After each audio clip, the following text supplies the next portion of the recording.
un gran gusto saludarte, lo mismo que a toda la audiencia. Y el gusto es mío el poder estar junto a todos ustedes, quizá poniendo un poquito más de claridad de lo que está pasando, o mejor dicho, de lo que va a pasar en un futuro muy próximo. Bien, bien. Ayer un artículo del Observador disparó este tema de que, bueno, como que hay una gran demanda de los uruguayos por dejar el pozo, como decimos habitualmente, e irnos los días de vacaciones. ¿Es tan así?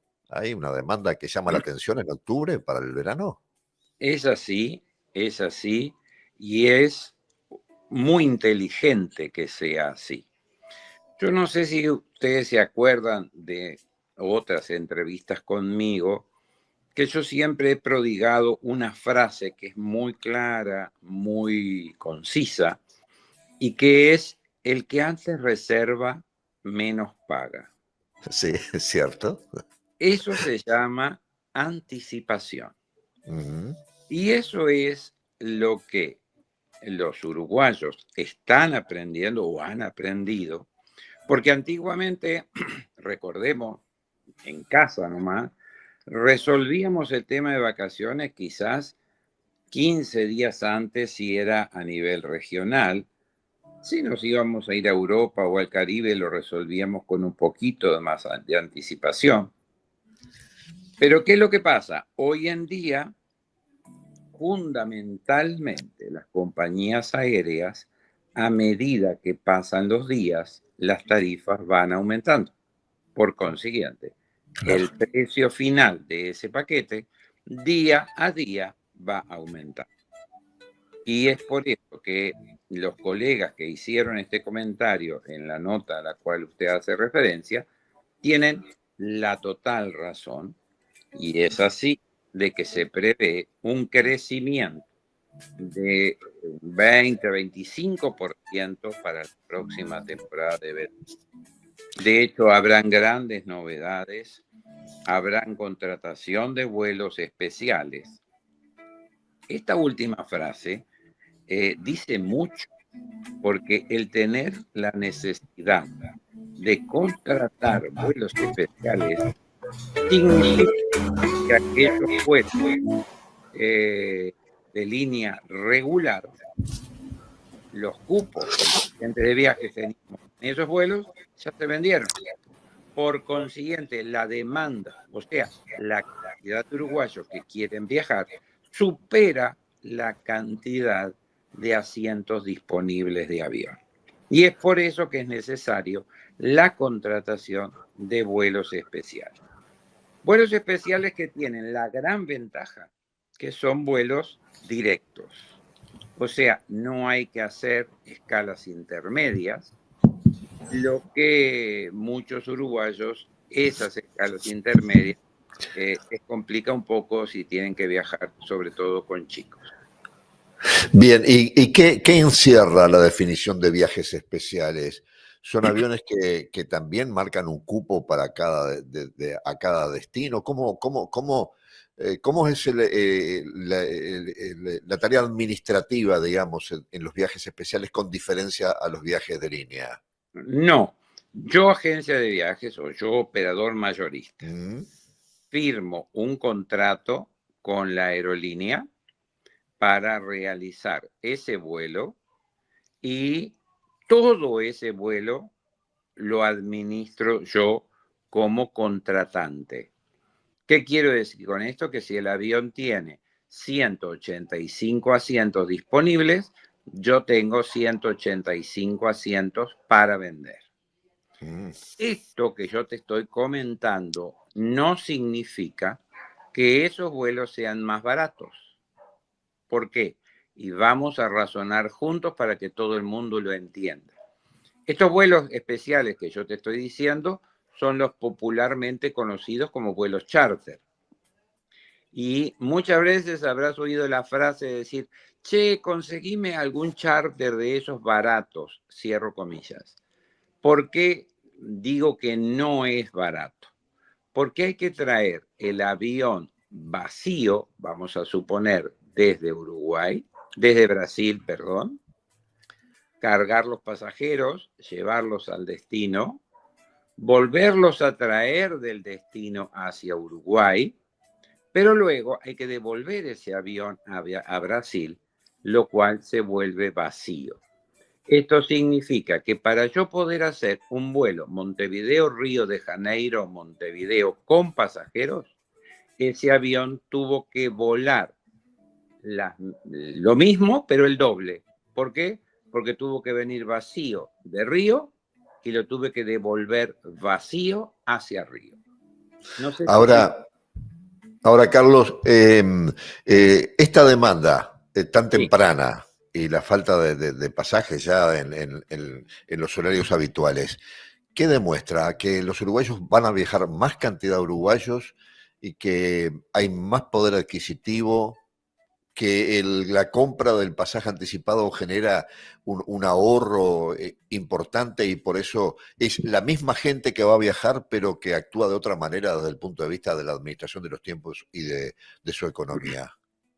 Mira, después de la pandemia se dio un fenómeno que todos los uruguayos decidimos viajar más. Si yo te doy números, hay una franja que va desde los 400 a 600.000 uruguayos que viaja, escúchame bien, 2.8 veces al año. Lo que hace que nuestro mercado se transforme en un mercado de viajeros muy interesante, de casi 1.800.000 salidas al exterior. Y esta anticipación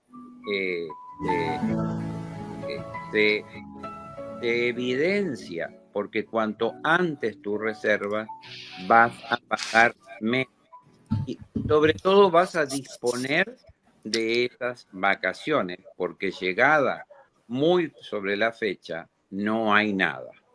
Distinto es el turismo terrestre, que es un turismo muy, muy loable y donde muchos uruguayos viajamos en el turismo terrestre, como lo son las tradicionales excursiones, que tienen la flexibilidad de ir agregando y agregando y agregando y seguir agregando número de buses.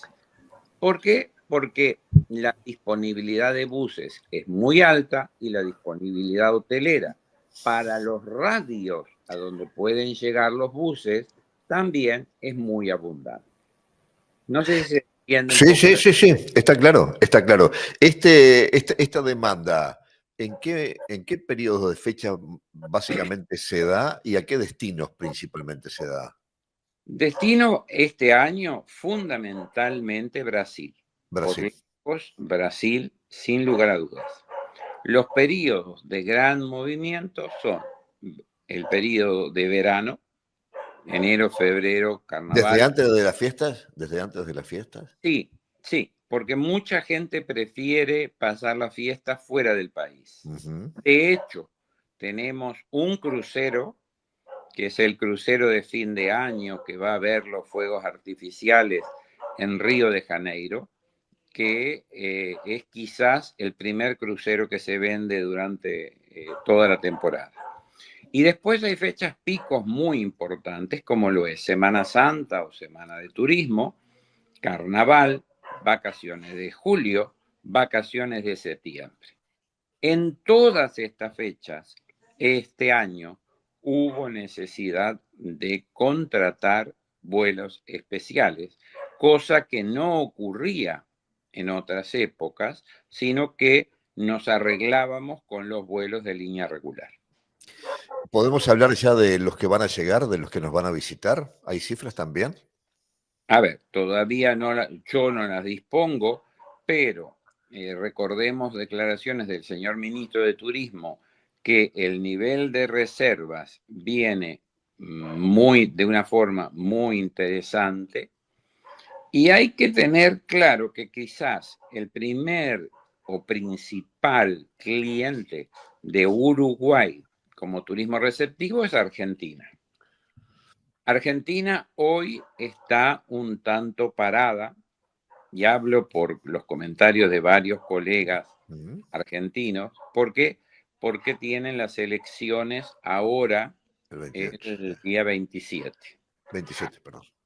Pero si bien estábamos hablando también de Brasil, en donde los uruguayos viajan a Brasil, Brasil también es nuestro segundo gran mercado, pero también, atención a mis palabras, también es nuestro gran competidor. ¿Por qué? Porque quizás muchos argentinos a la hora de decidir podrán optar por viajar a Uruguay, Claro. o podrán optar por viajar a Brasil. Entonces hay que estar muy atentos porque Brasil viene de periodos de devaluación de su moneda de forma muy importante. Fíjense que Brasil ya lleva devaluado casi un 28%, lo que hace que Brasil se esté transformando en un destino que para nosotros puede competirnos de una forma muy, pero muy interesante. Bien, para redondear esta conversación, Carlos, ¿cómo viene la actividad de los cruceros? Viene muy bien. ¿Cómo viene la demanda? Uruguay va a tener este año grandes barcos embarcando y desembarcando uruguayos en el puerto de Montevideo. La demanda, en el caso nuestro, por el Costa Diadema, que es la gran novedad, viene de una forma muy grande, pero en contrapartida debo decirte de que año tras año el número de escalas de todas las compañías en Uruguay viene bajando, reitero, año tras año. ¿Por los Y costos? por los costos, y vamos a ser justos, costos regionales de los puertos, fundamentalmente de Brasil y de Argentina. Costos que yo te diría que son espeluznantes, porque si yo te cuento que lo que le cuesta a una compañía de cruceros estar en el puerto de Buenos Aires en una escala, te digo que le cuesta, y te paso el número, $660.000 por una escala en el puerto de Buenos Aires. Por consiguiente, Río de Janeiro y Santos no se quedan atrás con cifras muy similares. ¿Y qué es lo que ocurre? Las compañías de cruceros colocan sus barcos en aquellos puertos que les son más rentables. De hecho, este año, en el caso nuestro, hemos perdido un barco de Sudamérica que lo han colocado en el Caribe. Tengamos presente que el 48.7% de todos los cruceristas a nivel mundial se mueven en el Caribe. Casi el 50% de los cruceristas navegan por el Caribe. ¿A dónde crees tú que le van a colocar las compañías de cruceros sus naves? En el Caribe. Bien, Entonces, o acá se toman medidas a nivel regional, me estoy refiriendo a Brasil, a Argentina y a Uruguay, o vamos a seguir perdiendo escalas del turismo de cruceros. ¿y los costos de Uruguay son similares a los de Argentina y de Brasil? ¿O Hay, son inferiores, pero de alguna forma la tendencia lo arrastra también? a ver, los costos de Uruguay, si uno los compara con los costos de Argentina y Brasil, son bajos. Mm. Lo que ocurre es que, seamos honestos, los administradores de las compañías de cruceros dicen, mira, poner un barco en Sudamérica me cuesta tanto, poner un barco en Santo Domingo me cuesta menos de la mitad. Claro. Si bien los precios de Uruguay no son precios exorbitantes, tengamos presente, y en vez de hablar de números, vamos a usar alguna comparación. Uruguay es más caro que, 2 puntos, Barcelona y es más caro que Dubái. Caramba. Hago el comentario y dijera una tía mía, te dejo el pensamiento. Entonces, Sí, quizá claro. esto pueda servir para hacer un llamado a la reflexión y que el otro día yo lo pedí expresamente, que quizá nuestro ministro de Turismo pueda actuar articulando Claro. con los argentinos y con los brasileros, porque dependemos que ellos bajen sus tarifas para mejorar el crucerismo en Sudamérica. Interesante información. Carlos, gracias por tu tiempo. Muy amable, como siempre. Todo lo Gracias. que has aportado es de interés de todos nosotros. Muy amable. Bueno, un gusto y que pasen muy bien. Buena jornada para ti.